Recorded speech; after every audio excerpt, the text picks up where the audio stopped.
꽃필 무렵. 네. 이런 드라마가 있는데 저도 안 봐서 잘 모르겠어요. 아무튼 동백꽃필 무렵.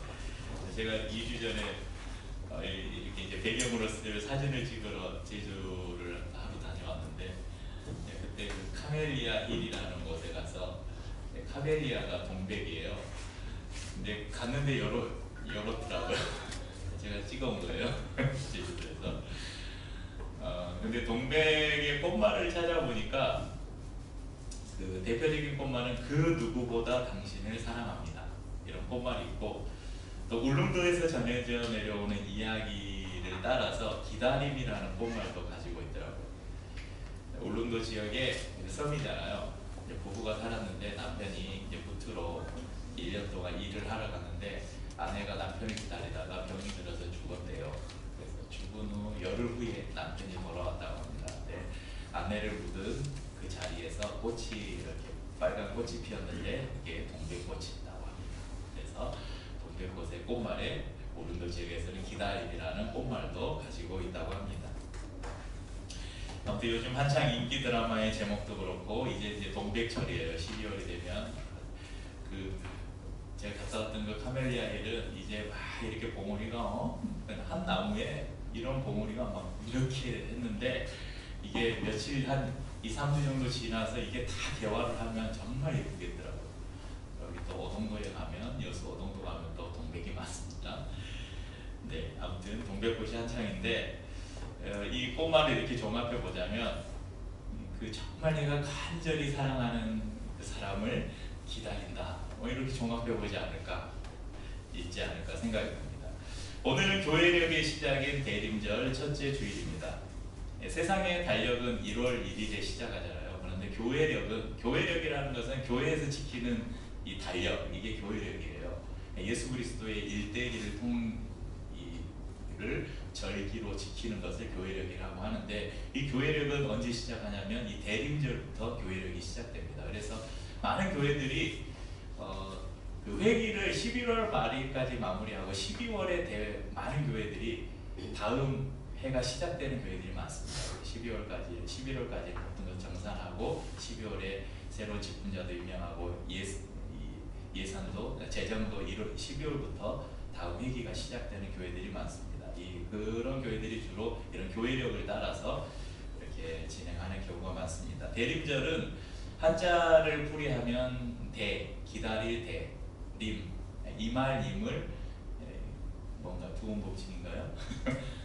림인데 임인데 대림절 이렇게 하는데, 그러니까 임함을 기다린다. 임함이라는 건 다시 오는 것을 기다린다, 이런 절기를 말합니다. 그래서 12월 25일 성탄절을 기점으로 해서 그 이전에 있는 네 번의 주일, 그러니까 성탄절이 25일이면 그 전에 끼어 있는 네 번의 주일 중에 제일 첫 번째 주일부터 이제 대림절이 시작되는 것이죠. 올해는 12월 1일이고 이번 주일이 대림절이 시작되는 주일입니다. 그래서 대림절로 시작해서 이 주연절까지 교회력의 주기를 빛의 주기라고 이야기합니다.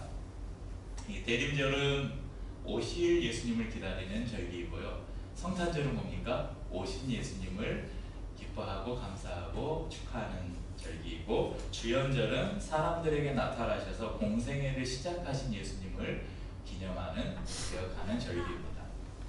이것을 빛 대신 예수 그리스도가 우리가 빛이라고 이야기하잖아요. 빛 대신 예수 그리스도와 이것을 연결해 보면요, 대림절은 빛을 기다리는 절기이고요, 성탄절은 빛이 이 세상에 오심을 찬양하는 절기이고, 주연절은 빛이 우리의 삶으로 들어오신 것을, 그러니까 예수님이 공생의 사역을 통해서 자신의 메시아임을 드러내셨잖아요. 그래서 빛이신 예수 그리스도가 이제 각자의 삶으로 들어오는 것을 증언하는 절기라고 이야기할 수 있습니다. 이 어떤 사람들은 성탄절이 로마의 이 축제일에서 시작됐다. 그러니까 12월 25일은 성탄절이 아니에요. 예수님의 생일날이 아니에요. 원래 이제 뭐 이런 거 찾아보면 이런 자료들은 많이 있을 거예요. 목자들이 밖에서 양면치다가 막 예수님께 경배하러 오고 그러잖아요. 그래서 들판에 이렇게 풀이 자라고 뭐 그런 시기를 뭐 이스라엘 그 지역의 어떤 환경적으로 보자면 아마 3월이나 4월 이쯤이 아닐까 그렇게 해요. 그러니까 12월은 절대 아니에요. 예수님의 진짜 생일 탄생하신 날. 근데 왜 12월 25일이 성탄절이 됐냐? 이제 로마의 최대 축일, 최대 명절이 이 12월 25일 태양신을 섬기는 이 태양절이었어요. 그런데 이제 그 콘스탄틴 대제가 이 기독교를 로마의 국교로 선포하잖아요. 그래서 국교를 선포하고 나서 로마 사람들이 가장 즐기는 이 절기 태양절기를 야 이거 이제 우리가 더 이상 태양신 섬기지 말고 우리의 구주인 예수 그리스도의 탄생을 축하하는 기념하는 절기로 삼자. 그래서 12월 25일을 이제 교회에서 오랫동안 성탄절로 지키고 있습니다. 그래서 어떤 사람들은 야 이날 진짜 12월 25일 이날은 진짜 그 이교도들이 태양신을 섬기는 날인데 이날을 무슨 성탄절로 삼냐 그런 사람들도 있습니다. 하지만 여러분 우리가 이전에는 죄인이었잖아요. 우리 죄인이 거듭나 그리스도인이 되었잖아요. 이 날이 예전에는 이교도들의 축제일이었지만 이것이 새롭게 그리스도의 날로 거듭난다면 이것이 우리가 성탄절을 지키는 또 좋은 의미가 있을 것이라고 생각합니다. 설사 12월 25일이 예수님의 진짜 생일날이 아니라 할지라도 오랫동안 교회가 그날을 기념해서 1년 중에 하루 예수 그리스도가 이 땅에 오심을 모두가 기뻐하고 축하하는 그 시간을 갖는다는 것, 그것 자체로 중요한 의미가 있다고 생각합니다. 다만 이 성탄절이 점점 상업화되어 가고 또 교회에서마저 이벤트 프로그램화 되어가는 요즘 시대의 그런 모습들을 보면서 그런 것을 우리가 경계하고 오히려 우리가 성탄의 참 의미를 바로 새기는 일에 교회가 앞장서 나가야 되지 않을까 그런 생각을 해봅니다. 오늘 저희가 5개의 초 중에 첫 번째 초에 불을 붙였습니다. 저도 이제 작년 성탄절부터 이제 이런 성탄절을 좀 올해는 교회력에 따라서 성탄절을 대림절부터 한번 지켜봐야 되겠다. 작년부터 제가 생각을 하고 있다가 이제 이렇게 자료들을 찾아보고 이렇게 했는데 이 5개의 초 어떤 경우는 또 4개의 초만 사용을 하기도 하고 그러니까 대림절에는 원래 4개의 초만 들어가는 거예요. 4주잖아요. 근데 이제 가운데 있는 초는 성탄절에 켜는 거예요.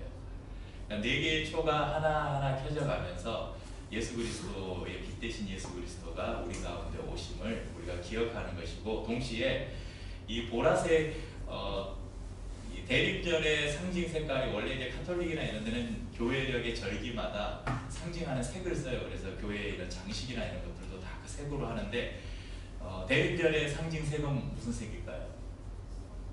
네, 보라색입니다. 마침 제가 오늘 옷을 골라 입으려는데 셔츠 중에 딱 보라색이 하나 있어요.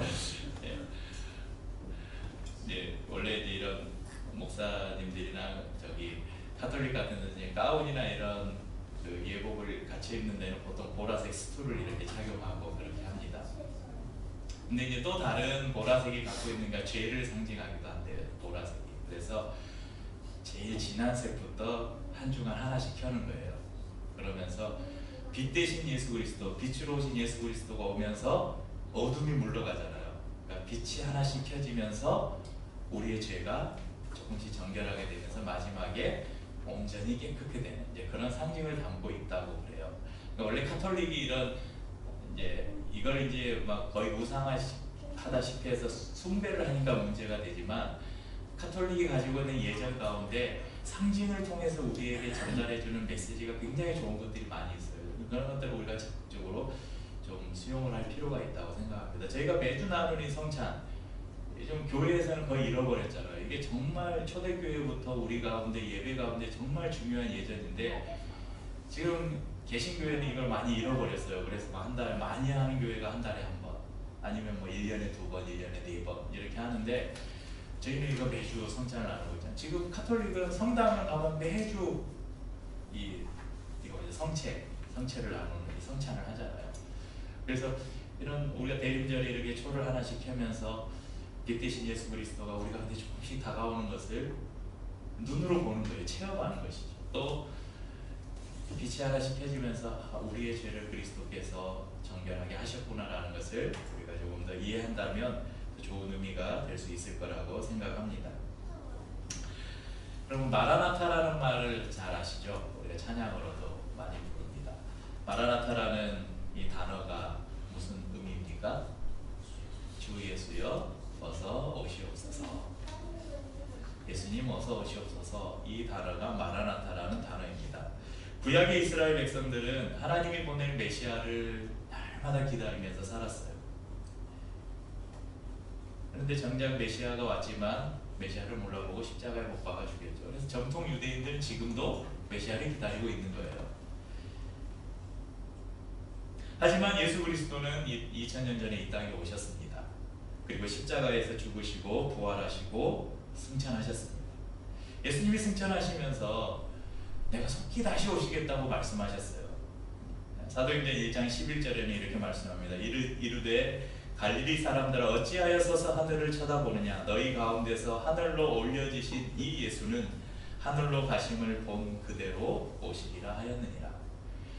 그러니까 많은 제자들이 하늘로 승천하신 예수님을 멍하니 쳐다보고 있으니까 왜 하늘만 쳐다보고 있냐? 너희가 본 그대로 예수님은 다시 오실 것이다. 이렇게 말씀하는 것이죠. 요한계시록 22장 20절 계시록 22장 20절에는 이렇게 말씀합니다. 이것들을 증언하신 이가 이르시되 내가 진실로 속히 오리라 하시거늘 아멘 주 예수여 오시옵소서. 계시록의 마지막 장, 성경의 가장 마지막 책이면서 계시록의 책인 계시록의 가장 마지막 장 22장에 이렇게 말씀하시는 거예요. 이것들을 증언하시니, 증언하신 이가 누구냐면 예수님이에요. 예수님이 말씀하시되 진실로는 진짜 확실하다 이거예요. 속히 오리라. 진실로 속히 오리라 약속하셨어요. 그리고 이 약속은 계시록 22장뿐만 아니라 그 전에도 여러 군데에 속히 오겠다는 표현이 자주 나옵니다. 초대교회 성도들은 이 계시록의 말씀을 붙잡고 예수님이 진짜 곧 오실 거라고 믿었어요. 곧 오실 거, 자기 세대에 예수님이 오실 거라고 믿었어요. 그래서 그 모진 핍박을 당하면서도 견딜 수 있었고 심지어는 죽음의 위협 앞에서도 당당히 죽음의 길로 걸어갈 수 있었던 것은 예수님이 이제 오셔서 우리를 다시 구원해 주실 거라는 믿음이 있었기 때문이죠. 그런데 여러분 얼마가 지났습니까? 2000년이 지났어요. 아직도 기다리고 있어요. 야, 이 2000년 말이 2000년이지. 뭐 2시간만 기다려도 짜증나잖아요. 그래서 예수님은 초대교회 성도들에게 내가 속히 오겠다 약속했으면서 2000년이 지나도 안 오는데 야 이거 믿을 만한가? 우리도 기다려야 하나? 이런 의심이 생길 수 있잖아요. 그래서 우리의 이 믿음이 흔들릴 수도 있습니다. 그런데 왜 하나님은 하나님의 자녀들이 예수 그리스도의 재림, 그분의 다시 오심을 그렇게 기다리고 있는데 왜 빨리 예수님이 안 오시는 것일까? 예수님도 이 제자들이 그날이 언제입니까? 예수님이 다시 오시는 날이 언제입니까? 모르니까 그러나 그날과 그때는 아무도 모르나니 하늘의 천사들도 아들도 모르고 오직 아버지만 안다. 아들도 모르고 나도 모르겠다 이거예요. 초대교회를 시작으로 기독교 2000년 동안 모든 성도들이 그리스도께서 다시 오실 것을 기다리면서 살고 있습니다. 기다림, 이런 성도들의 기다림의 마음 이것들 생각하다가 문득 떠오르는 노래가 하나 있었어요.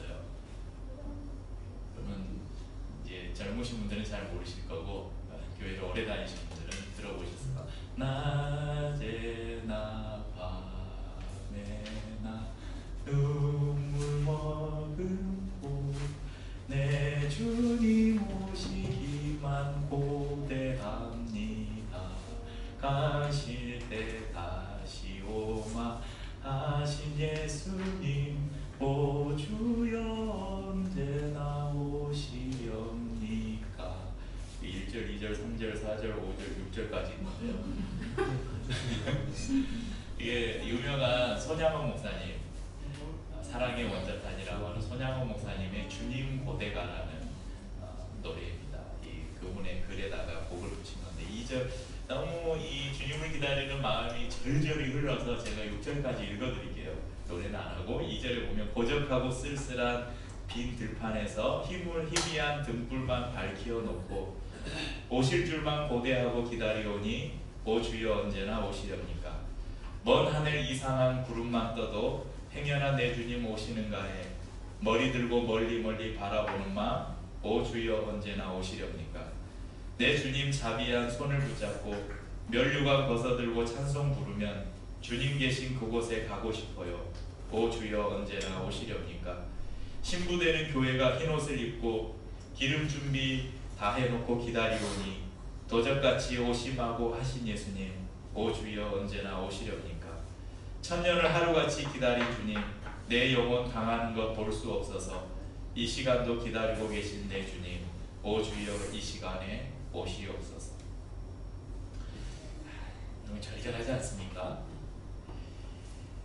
이 손양원 목사님의 기다림의 마음이 모든 그리스도인들의 마음, 그리스도를 기다리는 그리스도인들의 마음이 아닐까 생각해 봅니다. 그런데 여기 또 다른 기다림이 하나 있습니다. 오늘 저희가 읽은 이 누가복음의 이 사건은 저희가 탕자의 비유, 너무나 잘 알고 있는 이야기죠. 교회 안에서 성극이나 이런 걸로 너무 많이 들었고 보았던 말씀이고 사건입니다. 이 둘째 아들이 어느 아버지에게 아들이 둘 있는데, 둘째 아들이 아버지가 죽기도 전에 유산 좀 달라 그래가지고 유산 받아가지고 집을 나가죠.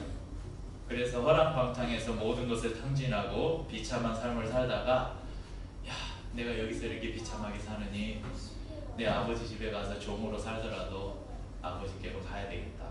다시 아버지를 그리워하는 거예요. 그래서 아버지의 집을 그리워하고 아버지를 그리워합니다. 그래서 아버지께로 다시 돌아가는 이야기입니다. 그런데 여러분, 이 집을 나간 둘째 아들, 그렇게 이제 모든 것을 탕진하고 비참한 삶에서 그 자기가 전에 사랑받았던, 자기를 그렇게 사랑해주던 아버지를 기다리고 그리워하는 그 마음이 간절할까요? 아니면 집을 나간 둘째 아들이 언제나 돌아올까, 어디서 무슨 일을 당하지 않았을까, 언제 돌아올까 기다리고 있는 아버지의 마음이 더 간절할까요? 이건 비교할 수가 없는 거예요. 이제 우리 이게 부모님들이 계시니까 자녀가 있는 분들은 이건 비교할 수가 없는 마음이죠. 아버지는 아들이 돌아오기를 매일매일 기다렸어요. 대문을 활짝 열어놓고 먼 발치에서 아들 같은 실루엣만 보여도 아마 몇 번이나 뛰쳐나갔을 거예요. 그러니까 오늘 이 성경이 우리에게 보여주는 이 표현을 잘 살펴보면 이 아버지의 마음이 어떤 마음이었는 것을 우리가 잘 알 수 있습니다. 20절의 표현을 보면요, 이런 표현이 있어요. 아직도 거리가 먼데. 그러니까 거리가 멀다는 건 잘 안 보인다는 거예요. 그런데 멀어서 잘 보이지 않는데 이 아버지는 본능적으로 제가 내 아들이라는 걸 알아봤어요. 왜냐하면 매일 기다리고 있었기 때문에. 기다리고 있지 않았다면 한참 쳐다보고 긴가민가하고 가까이 올 때까지 기다렸겠죠. 그런데 매일 쳐다보면서 수많은 사람들이 지나가는 것을 봤을 것이고, 어떤 때는 진짜 아들인가 보다 뛰어갔는데 아들이 아니었고, 이런 실패를 경험하면서 멀리서도 아마 자기 아들을 알아봤을 것 같아요. 계속해서 집중하고 기다렸다는 것을 보여줍니다. 또 측은히 여겨 달려가 목을 안고 입을 맞췄다. 이 짧은 한 구절에 아버지의 마음이 전부 담겨 있습니다.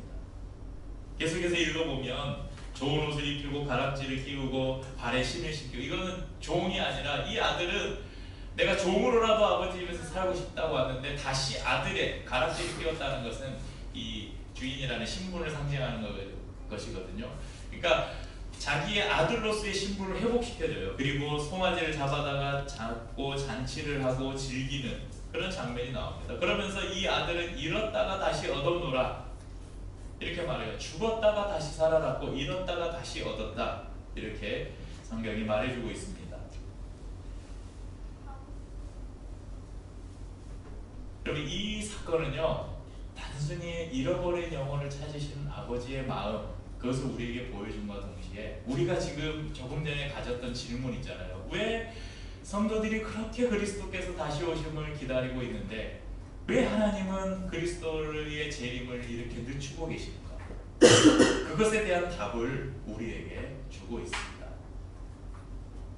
이것은 아버지의 기다림이에요. 그러니까 기다림은 지금 두 종류가 있어요. 우리가 그리스도께서 다시 오심을 기다리듯이 하나님도 지금 기다리고 있다는 거예요. 한 영혼이 주께 돌아오기를. 집안에 있는 첫째 아들, 이 첫째 아들은 지금 구원받은 성도들을 말하잖아요. 그렇지만 집을 나간 둘째 아들도 구원받아야 되고 다시 집으로 돌아와야 되는, 그래서 아버지는 그 집을 나간 둘째 아들이 돌아오기를, 구원받기를 기다리고 있다는 것입니다. 여러분, 기다림이 길어지면 지칠 수 있습니다. 포기할 수 있습니다. 하지만 기다림을 견딜 수 있는 방법이 있는데, 그것은 소망을 갖는 것입니다. 오늘 저희가 켠 대림절 첫 번째 초가 상징하는 것이 뭐냐면 소망이에요. 자, 하나 더 눌러주시겠어요? PPT. 그러면 호, 대림절 첫째 주일이 호기잖아요. 소망이에요.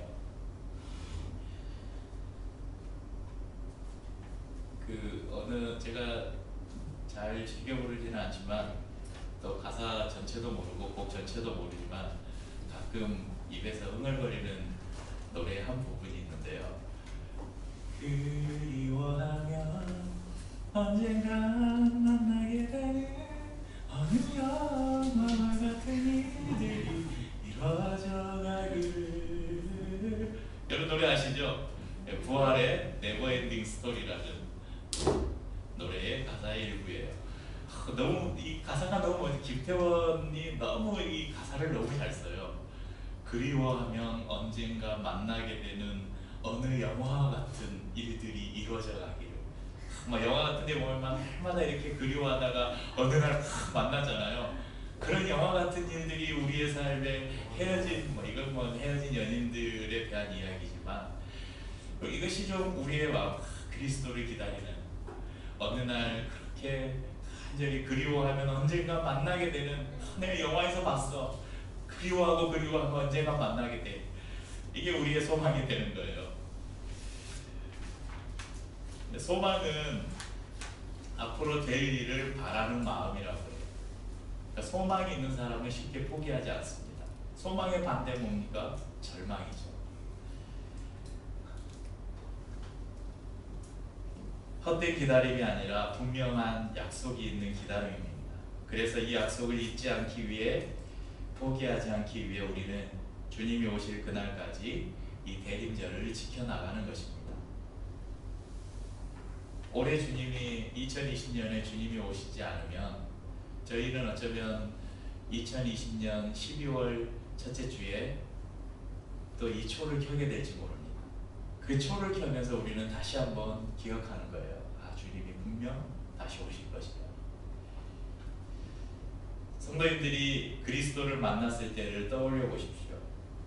저는 1991년 2월 달에 고3 올라가는 2월 달에 예수님을 만났으니까 몇 년이 됐는지는 계산이 잘 안 되고, 제가 19살 정도 됐을 때인가요? 그러니까 주님은, 저 같은 경우는 주님께서 저를 19년을 기다린 거예요. 어떤 분들은 나이 80, 90이 돼서 이제 침상에서 생을 마감하는 순간에 예수님을 만나는 경우도 있어요. 그런 분들은 예수님이 90년, 80년, 90년을 기다린 거예요. 주님께서는 구원받았을 때 그 나이만큼 기다리고 계신 것이죠. 여러분 주위에 아직도 믿지 않는 부모님, 가족, 친척, 친구, 이웃, 정말 사랑하는 이 사람이 구원받기를 원하는 사람들이 있잖아요.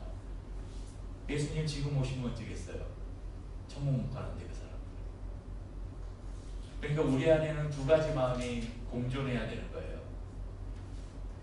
이 땅에 주님 다시 오셔서 빨리 속히 오셔서 우리를 구원해서 완전한 하나님의 나라를 우리 가운데 이루어 주시옵소서.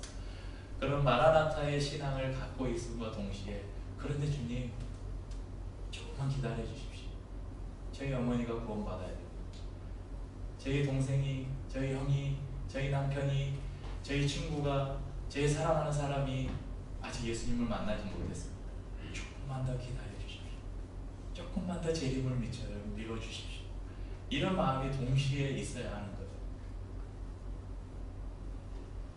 빛되신 예수 그리스도를 우리에게 보내셔서 우리를 얼마나 사랑하는지 그 사랑을 보여주신 하나님의 그 풍성한 사랑을 누리는 대림절 기간이 되시길 바랍니다. 또한 그 사랑을 우리의 마음속에 품고 오늘도 주님 앞에 돌아와야 될 한 영혼을 기다리는 아버지의 마음으로 또 그 영혼을 위해서 우리가 그리스도의 빛을 비추고 복음을 전하는 그런 또 대림절 기간이 되시기를 주님의 이름으로 축복합니다. 함께 찬양합니다. 힘들고 지쳐 난만하고 넘어져 일어나니 전혀 없을 때 조용히 다가와 손 잡아주시며 나에게 말씀하시네. 나에게 실망하며 내 자신 영약해 고통 속에 눈물 흘릴 때에 못자국난 그 손길 눈물 닦아주시며 나에게